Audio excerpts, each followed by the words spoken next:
Joining us now to talk a little bit more about the life of Carnesecca is Fox Sports basketball announcer John Fanta. John, thanks for joining us tonight.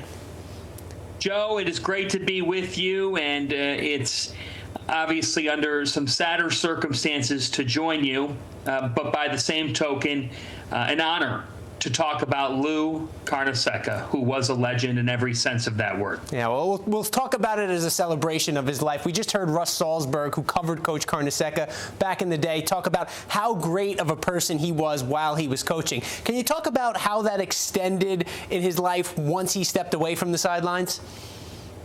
Well, he was a class act individual in every single way. And Lou had an office at St. John's University up until his passing here at the age of 99. Not many people are marching into campus, marching into any office place in their 90s. But Lou Carnesecca did. He lived, breathed, slept, ate, did everything around his faith, his family, the young men that he turned into grown men who had families themselves. He dedicated his life to everybody around him. And while doing that, he won. He won 526 basketball games because the people who he really gave himself to, they bought into all of that because he was so easy to buy into. Yeah. And so after his St. John's coaching days, he never really left. He never left the spirits of the people that he worked with, that he coached, and he never left St. John's University. Heck, Joe, Lou Carnesecca is St. John's University. Lou Carnesecca is New York basketball. Lou Carnesecca is part of the soul of college basketball and of the Big East Conference. What he gave, we're all not worthy of in the college basketball world because there's no possible way that all these people could repay the amount of passion that he coached with and the amount of joy that he brought to St. John's and beyond. You mentioned all those wins there. He never had a losing season, and he was coaching in college basketball at a time when the Big East was the Big East. Can you talk about what Louis and St. John's meant to New York? Well, without Lou Carnesecca, the Big East is not what it becomes. And you could argue without Lou Carnesecca, the Big East maybe isn't even born. Because Dave Gavitt had to have buy-in in 1978 to start a league in 1979. And Louis at first was a little bit apprehensive to the thought of a whole new conference. What's this look like? But then he bought Dave's vision. He did. He believed. You could see that belief and that passion by looking at these shots of him through the years. He took a gamble on the Big East, and the reward of it produced St. John's into a national brand, the Big East into a national brand, Madison Square Garden's brand and everything about that building only rose. If that was unfathomable at the time, the thought was, well, it's wonderful for professional basketball and certainly for the New York Knicks. But the thought wasn't that college basketball could reign at the Garden, and it does. It does. Yeah. Madison Square Garden hosts NCAA Regional, Sweet 16s, Elite 8s. It hosts college basketball's longest-running conference tournament at a single venue in the Big East Tournament, which has been at MSG now every year for 42 years. Those things don't happen without Lou's impact, his influence. And oh, by the way, Joe, him getting St. John's to a point where the Big East says, you know what?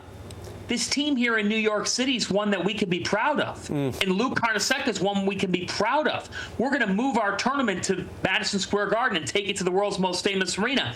And St. John's, they won the first Big East tournament at MSG. I think that signifies what Lou meant to all of the success of so many people, but to the lifeblood of college basketball in New York City and the Big East Conference. He means the world to all of these individuals and all of these groups. Yeah. You can't talk about Carnesecca without talking about his famous wardrobe. Maybe infamous wardrobe might be appropriate to some. It's a far cry from the sweatsuits we see on so many sidelines today. But can you talk about his iconic sweaters and the personality that he showed through them that brought it out in his coaching? Well, he's talked about this story before, and he was gifted a sweater, by a random woman at one point, and he decided to put it on, and it became this. It became John Thompson showing up and stopping his legendary winning streak and wearing that sweater. Look at Lou's expression. It's not one of anger. It's one of joy. Joe, I think in 2024, if a coach tried to upstage another coach, it could lead to an ugly scene. That's why there's not people that exist like Lou Carnesecca and John Thompson really anymore. Those were the days, in the 1980s. Those two, they really birthed a rivalry between Georgetown, a team out of D.C., and St. John's, a team out of New York City. And something as simple as a sweater, now sits in Springfield at the Basketball Hall of Fame, the Naismith Basketball Hall of Fame, because Lou Carnesecca decided, you know what, I'll do this lady a favor and I'll wear one. It became the first of countless pieces of fabric worn for a countless number of wins. When we look back on this, what is going to be the lasting legacy of Lou on both basketball and St. John's? He gave of himself for 99 years. I was at Rick Pitino's introductory press conference when he gets introduced in late March of 2023. And Lou Carnesecca sits down in the front row, and he sits down to applaud. He sits down and says Rick Pitino is going to be an amazing hire for St. John's University. Fully knowing Rick's legacy and Rick's championships and all of Rick's success, Lou always made it about the other guy. He made it about the players. He said, for the longest time, his legacy's found here, that the players are the ones who are the steak and potatoes. They put the steak and potatoes on the table. Coaches are great and all, but the players put the steak and potatoes on the table. He had a passion and a love for the game that will live forever. Lou's a reminder that you've got to love this and take enjoyment in it. And you know what else it is, Joe?